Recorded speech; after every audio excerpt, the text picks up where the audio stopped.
Hi, welcome back to my YouTube channel. If you're new here, my name is Shay and I like to read. So today I am vlogging myself reading The Bluest Eye by Toni Morrison. If you didn't know, I am hosting a year-long reading challenge where we're reading all 11 of Toni Morrison's full-length novels in the order that they're published. So The Bluest Eye is up first. I'm really excited, a bit nervous to reread this. This is not the first time that I'm reading this. I'm excited to reread this because this is one of my favorite books of all time. This was the first book that I've read by Toni Morrison. It made me fall in love with her writing style, and she really does inspire me as a writer. The reason why I am terrified to read this is, of course, if you know anything about the book, it is a very sad story, and I just recently finished reading The Love Songs of W.E.B. Du Bois by Honorée Fanonne Jeffers, which, first of all, 6-star read. It was phenomenal. I finished it yesterday, and one of the books that I thought of as I was reading was The Bluest Eye by Toni Morrison. So I finished the book, and at the end, she has like an archival coda of all of the texts and literature and people that she was inspired by, and of course, The Bluest Eye was listed as one of them. They both deal with colorism and the way it affects children, specifically in the Black community, and it also kind of goes in between different perspectives, and you see the mindsets of the villains in the story, which I found interesting in both of these books. I'm still like in my emotions about The Love Songs of W.E.B. Du Bois, so I'm a bit nervous to enter another emotionally charged book, but because it's short, I also have the audiobook, so I'm gonna do a immersive read of it. And like I said, I am excited to reread this. I like rereading books that I already know the story and how it ends, so I can think a bit more about the themes and catch any of the things that are being foreshadowed and all the literary devices, so I'm excited to get into that aspect of it as well. This is a pretty short book, so it should not take me long. It's a long weekend. It's Sunday, and tomorrow is MLK Day. I usually have like a community service event that I do, but there's nothing planned for me at the moment, so I will have my entire day today. I do have a committee meeting later today and silent book club for freedom readers in the evening, but most of my day will just be spent reading and kind of doing whatever, so I'm excited for that today. And then tomorrow I do have like some videos that I want to record, but for the most part my day is free. Hopefully this doesn't take me long. I feel like I could finish this between today and tomorrow, but I don't want to put any pressure on myself to do so. It would just be nice if I could. It's not even 11 o'clock and I feel like I've done so much this morning. Every Sunday morning I do my weekly planner journaling setup, and I just need to plan the week in my life admin planner, my budgeting planner, and sometimes my content planner. And then if there are any other journals that I like haven't updated throughout the week, like my media journal, my reading journal, I'll sit down and write like reviews for books and movies and TV shows that I've been watching if I haven't done it like immediately after or the day after I finish it. But I'm pretty good at wanting to get my thoughts down on paper about something before, a few days go by. But that's usually my Sunday morning, so I have the rest of the day until about 6:30 to do whatever. I will be starting The Bluest Eye. I likely will not be reading for that entire time, but we'll see how far I can get.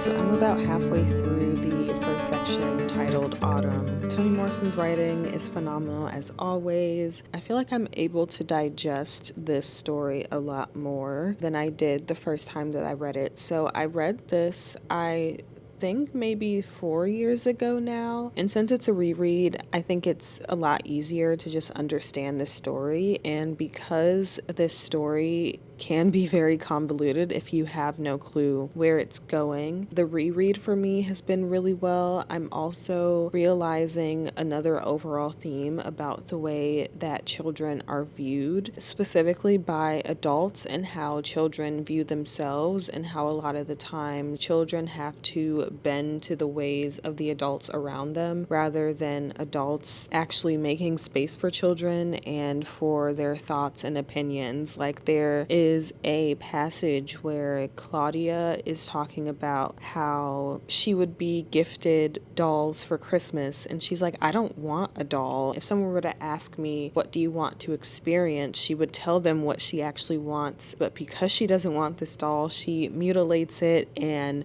tears it apart, and the adults feel that she's so ungrateful for things because this is what they would have wanted when they were a child. And I don't know, I feel like I always felt that very heavily as a child, that I wasn't really there to be seen. I was there just to be a child and to be quiet, and like, you should be seen, not heard. I feel like that's something that a lot of Black children have heard, or even if it wasn't explicitly said, it was implied for them. That's something that I'm picking up a lot more this time around. I'm enjoying it. I'm going to keep reading. It is about 12 o'clock, so I will likely finish the rest of autumn and make lunch and then probably return to this. I'm also listening to the audiobook, and it's Toni Morrison narrating. Because she's the author, she understands the inflections and the meaning and intention behind all the words. So listening to an author read the book that they wrote is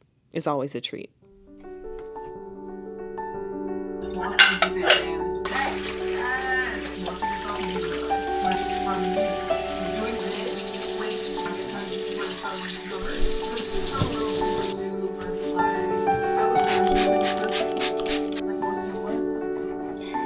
So I've made it to the end of winter in the bluest eye, still loving it, still getting my brain moving and thinking about a lot of things. I started journaling about everything that I've been thinking, or a lot of the things, in my media journal. So if you've watched my journal ecosystem, you know that I have a separate reading journal and then a media journal for all of the other things that I like to consume. But I decided to write all of my notes and favorite quotes and ideas and thoughts about the Toni Morrison reading challenge in here, so it's all in one place. I know that I'm going to be reading other books in between Toni Morrison's novels, so I wanted everything to just be in one place rather than in between all of the other books that I'm taking notes on in my reading journal. So I'm liking this so far. I'm pretty sure I'm going to run out of paper in this book maybe 4 books in, but I have another insert that is the exact same as this, and then once that is done, we'll find another insert for the same purpose. But I have been really enjoying this. I would love to keep reading this book tonight. I truly do think I could finish it today, but in like 10 minutes I have a sorority meeting, so I'm gonna hop on that call. And I'm also reading The Long Game by Rachel Reed. I have the audiobook checked out on Hoopla, and that will be returned tomorrow. So I need to finish that. I have like 3.5 hours left of that, and that is going to be what I read for the rest of the evening.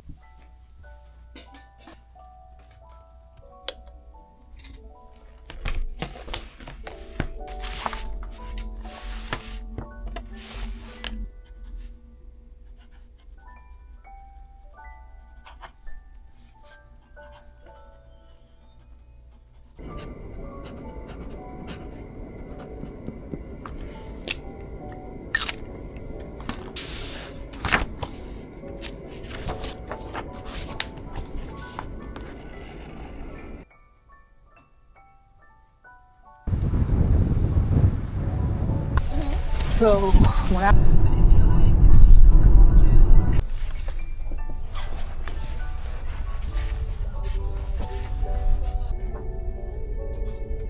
It's almost 5 o'clock, and I don't think I've talked to y'all at all today. It is Monday, surprisingly. I've been off all day because it's MLK Day. I think I mentioned this yesterday. I didn't have any like community service things that I was doing. So this morning I read a bit of Martin Luther King to commemorate the day, and I recorded and posted a review for the Love Songs of W.E.B. Du Bois. So if you have not seen that, go watch it. And that was really just a overall review. I mentioned it in the video. I can speak for hours about that book, and I think in my monthly newsletter where I do a media wrap up, I will write a longer review about the book. It still won't be everything. That's mainly what I was doing earlier. I did go out with my mom to the beauty supply store and the grocery store. I needed to get mousse because I am out of mousse and my braid outs have not been great lately. So I've just reverted to blow drying my hair so it could be stretched the way that I want. But now that I actually have mousse, I will be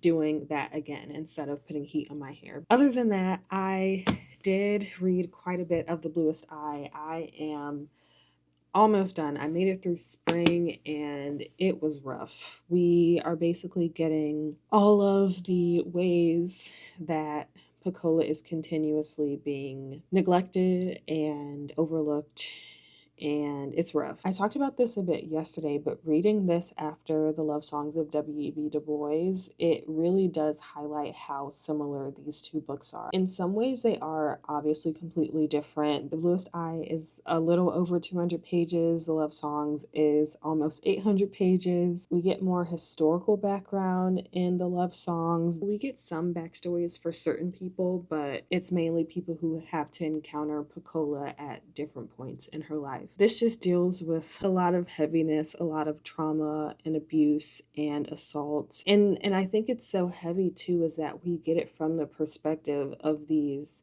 terrible people, like these people who both Pecola's mother and her father and her so-called friends and community members, because of their idea of beauty and what they think is beautiful, which is mostly white, and they see Pecola as someone who is clearly not that. They can neglect her and throw her aside, or they feel like that it's okay to neglect her, and she has to bear the weight of that, this like 11-year-old girl. And I really do feel for her. I've always felt for her. Pecola is a character that I just wanted to like wrap in my arms and hold and tell her that it's going to be okay. In a lot of ways, it's not going to be okay. Like, she's never going to fully recover from that. Like, and it's frustrating to reading all of the perspectives of like her mom or just anyone and seeing the trauma that they went through and how that then shows up in their lives. I kind of remember how it ends. I know she basically is in her own delusions. I think the final chapter section is from her point of view, and she finally believes that she has blue eyes and that she's pretty. And it's clearly a delusion. Like, this girl does not get blue eyes. We know that, right? But I think she's just so mentally broken that that's the last thing her mind can do is just to say, here's the thing that you've been wanting, for you to be, she's not even okay, like for you to move on, for you to pretend that everything's okay. I don't know. I don't even know if what I'm saying makes sense, but this is a heavy book, and it's just reminding me again why it is a very heavy book. Of course, it is written very beautifully. Toni Morrison's pen, I'm like, wow, how dare you do these things with words. It is a heavy story, and I do want to make space for that because while Toni Morrison's writing is very beautiful, and I would gladly tell people to read this because of how beautiful it's written, I can't ignore the fact that it's extremely heavy. These are ideas and perspectives that are not fun to deal with. And unfortunately, it's something that we have to deal with. And I know that that's why Toni Morrison wrote this. She wanted to hold a mirror up to society and have us look at what we create. Like, look at what the ideas and the things that we do and the things that we project onto people. What does that do for them? What does that do for us? Are we happy with what we see? Because this is this is a mirror, really. She mentioned this in the foreword, how she didn't want people to pity Pecola. She wanted people to look at themselves. While they did feel, I'm going to say the exact quote. I'm going to find the quote because I thought it was really good. One problem was centering the weight of the novel's inquiry on so delicate and vulnerable a character could smash her and lead readers into the comfort of pitying her rather than an interrogation of themselves for the smashing. My solution: break the narrative into parts that had to be reassembled by the reader. Seemed to me a good idea, the execution which does not satisfy me now. Besides, it did not work. Many readers remained touched but not moved.